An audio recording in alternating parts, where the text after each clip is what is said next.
Good morning, everyone. I just wanted to start out by thanking you guys for showing up. I apologize for the short notice on this and moving this up in our schedule, but we identified some travel conflicts and some other commitments that weren't going to allow some of our partners to be here today. So they wanted to be here today.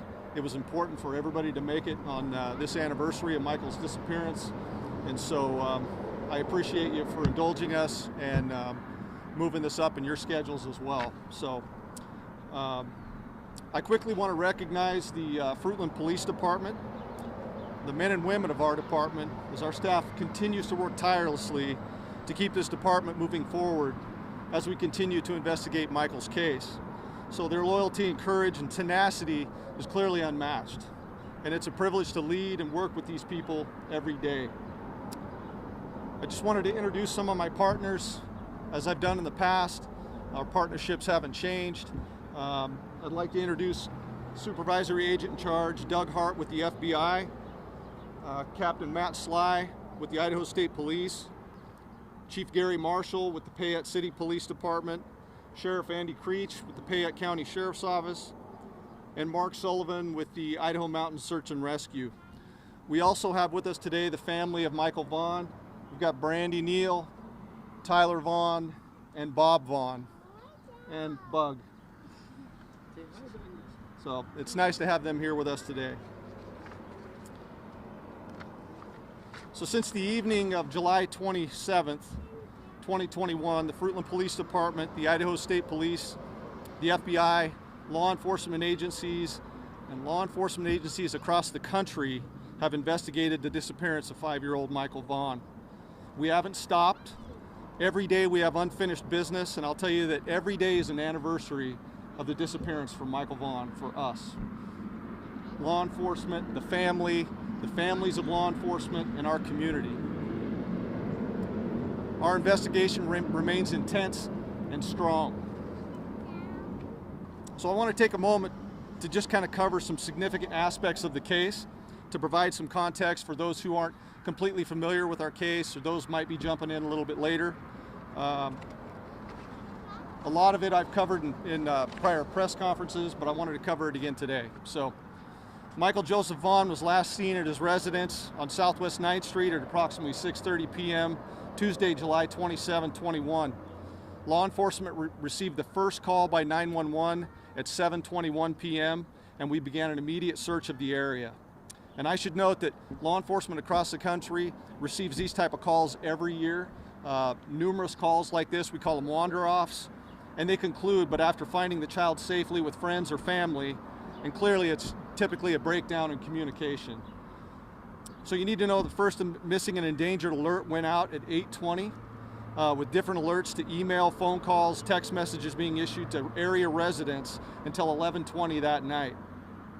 Michael's image and information went out to law enforcement nationwide on a database called the National Crime Information Center, or NCIC.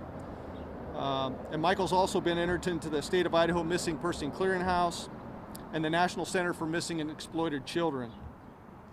The Fruitland Police, Payette Police, and Payette County deputies and citizens searched through the night until support arrived the following morning. The ensuing response was immense.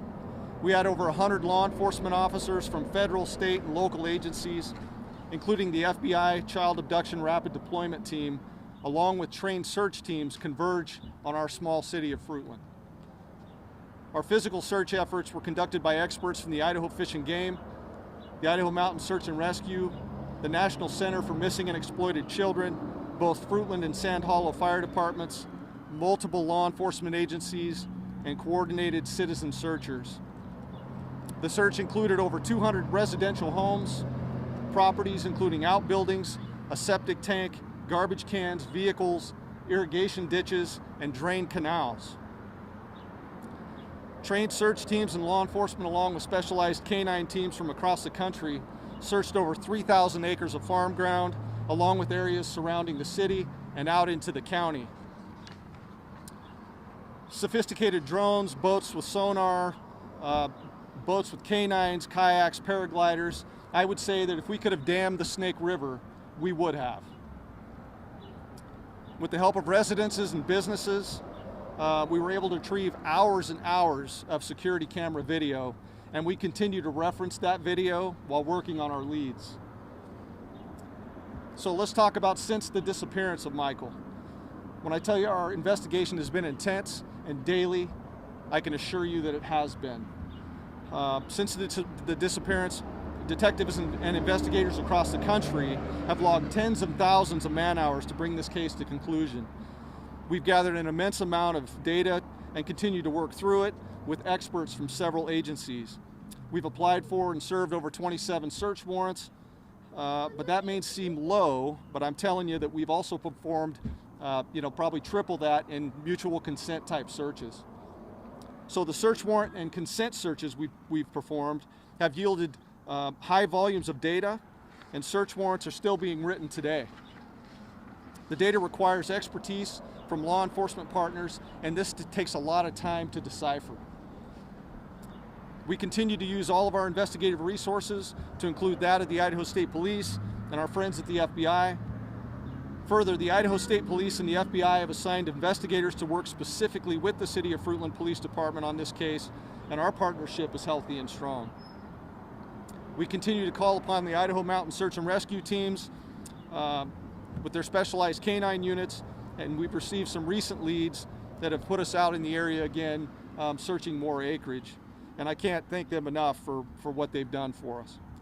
On a moment's notice, they're jumping and running for us. Although unsuccessful with these searches, we can't stop, and we appreciate the continued support from all of our members. And I would tell you that the number of acres searched will continue to grow. So in our efforts to develop a detailed timeline of events leading up to Michael's appearance, we've processed over 1,000 leads. So we've cleared many of these leads, but not all have been cleared because some require assistance from out of state, more investigators, and probably more importantly, just time to work these things through to make sure we can bring each lead to a conclusion. This process is exhaustive and it takes a lot of time, and we believe someone out there will ultimately provide us with some information that'll help us solve this case. It's important to note that as we continue to refine our timeline, we now believe that Michael disappeared in a smaller window of time, and that's probably between the time of 6:40 p.m. and 7 o'clock p.m. on the 27th. Earlier in the investigation, we needed assistance in identifying 2 vehicles and 2 pedestrians that were seen in the area around the time of Michael's disappearance. And so you guys need to know that we positively identified the blue Dodge Avenger we were looking for, and the man that we saw jogging in that area. Those have both been identified, vetted, and investigated, and to an end. So the white Honda Pilot, 2016 to 18 Honda Pilot that we have leaving the area at approximately that time, again, we believe that it belongs to a resident, but we haven't quite been able to clear that and verify that. So that's kind of still an outstanding for us. The man seen walking through the area of the splash pad of Crestview Park leading up to the time of Michael's disappearance, he's not come forward and he has not been identified. So the man's described as a white male adult, late 20s, early 30s. He was seen wearing black shorts, a white t-shirt with cut-off sleeves, dark colored shoes, and a hat. So I need to make it perfectly clear that he is not a suspect, but we need to talk to him so we can determine his whereabouts to see if he witnessed anything that would be helpful in this investigation. So I plan on releasing a photograph of that individual in my Facebook official posting later today. So you'll all have that. You need to understand that this is a multifaceted investigation. So many leads are working. We're working many leads at the same time. So some leads are temporarily abandoned as priority leads come in, and that's happened to us on multiple occasions. Once abandoned and we clear the priority leads, then we pick those things right back up and we're working on them again until we can work them to conclusion, right? It takes an intense effort and a lot of work to document all of the leads as they're coming in. And at the conclusion of this investigation, I'm hopeful we'll find the answers. It's important that our case is organized and very strong.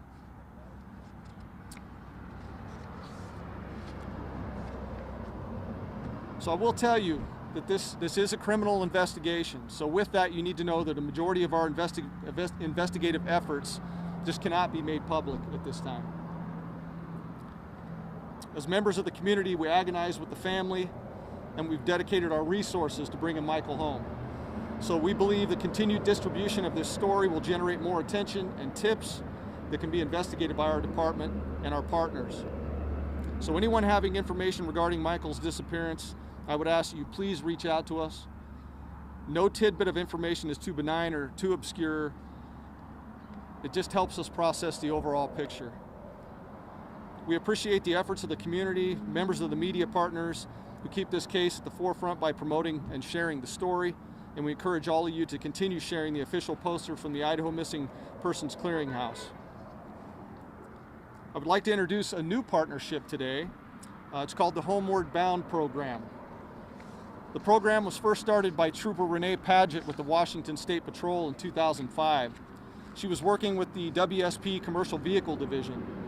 Trooper Padgett worked with then the Gordon Trucking with a vision that posters of missing children being displayed on sides of semi-trailers traveling around the country could bring much needed awareness and possibly recovery.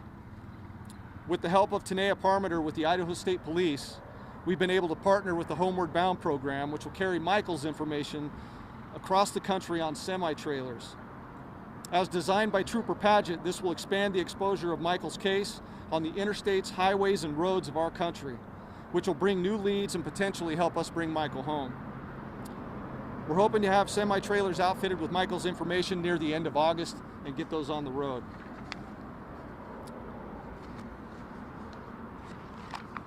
I would ask anyone with any information to continue to send tips to findmichael.org.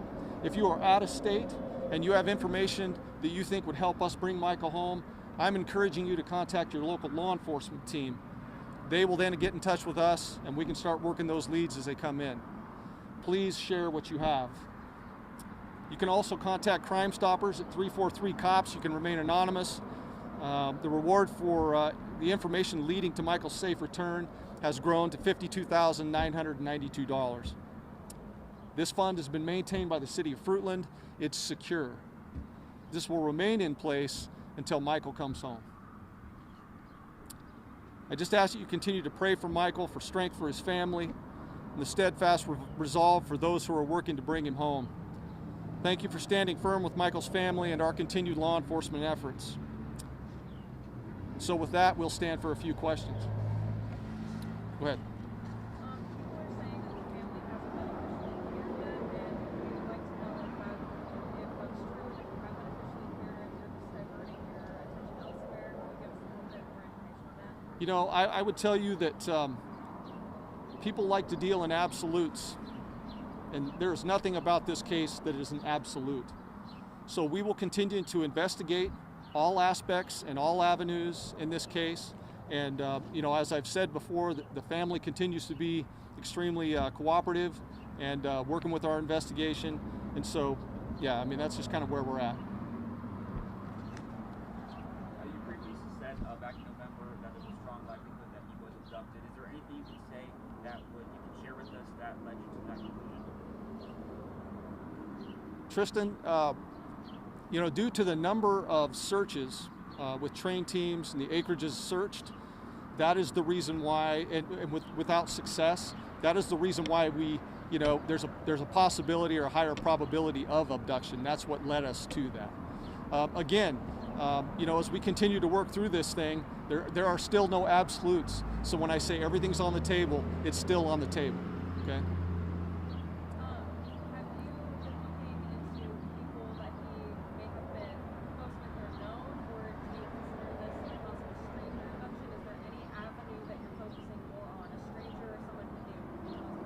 You know, we're looking into that, but I think, like I said, you know, these leads and what we're doing, it's happening at the same time.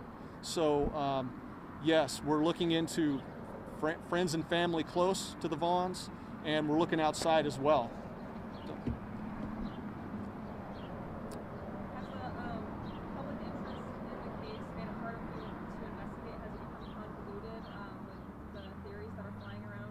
Yes, yes, it has. So, there's a number of theories. And as a matter of fact, we develop many theories throughout the week as well. And so once we develop those theories, plausible situations, then we vigorously get after that. And so I certainly don't want to discourage any information that's coming into the Fruitland Police Department, because the leads have been, we're over 1,000 leads now, and we have to have that. I mean, I believe that, in the midst of that, there's going to be that tidbit of information that breaks this case and helps us bring him home. So. That being said, do you think that the last press conference we had with November, do you think that not being able to release as much information as the public would like, or as much as information as this case warrants, that's led to people coming up with these theories? Yeah, I think it could be. But you also need to understand that we have an obligation, and in order to keep our case organized and strong when this thing is concluded, it's important that we hold that information close, at least at this point, right? There'll be a time for that, for public disclosure, and right now it just isn't. So that's the reason for my hesitancy to put out updates, because we are in the daily work of this investigation, and it's daily. So while it's certainly not a distraction, if I have significant information that needs to be passed, then I'll get it out there to you. But I just, we're just working this thing on a daily basis. So. Is there anything you can say about persons of interest in this case? How many persons of interest? I'm not going to really get into too deep on the persons of interest, but I will tell you there are multiple. Okay. Are there any people that you interviewed or searched that have been non-cooperative? Yeah, there have been.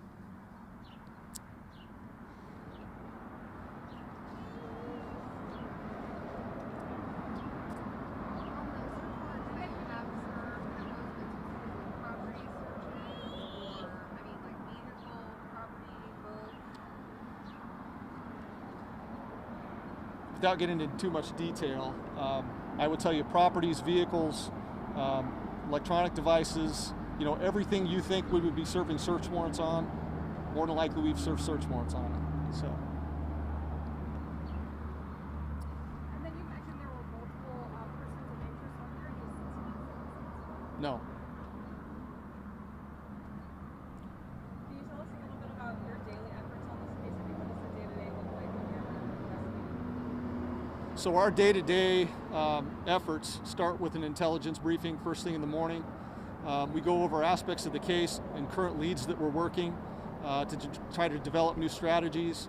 We pull in our partners from the FBI and the Idaho State Police, and we start with a direction for that day, and every day starts the same. But I will tell you, it has been this way since the day Michael went missing, right? We do the same thing every day, and it's intense. And so we're able to clear a lot of leads that way. We're making a lot of progress. Working through the data, and like we have been from the beginning, that's kind of where I'll leave that. In your investigation, have you been able to tie this possibly to other missing children or abductions that are similar?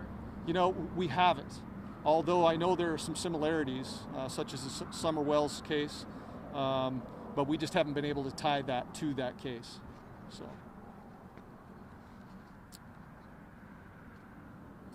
All right, well, if I don't have any more questions, I really, again, you guys, I appreciate you. You guys have been phenomenal, my local media outlets. I can't thank you enough. Les, you're awesome, so I appreciate you. And, we'll keep after it.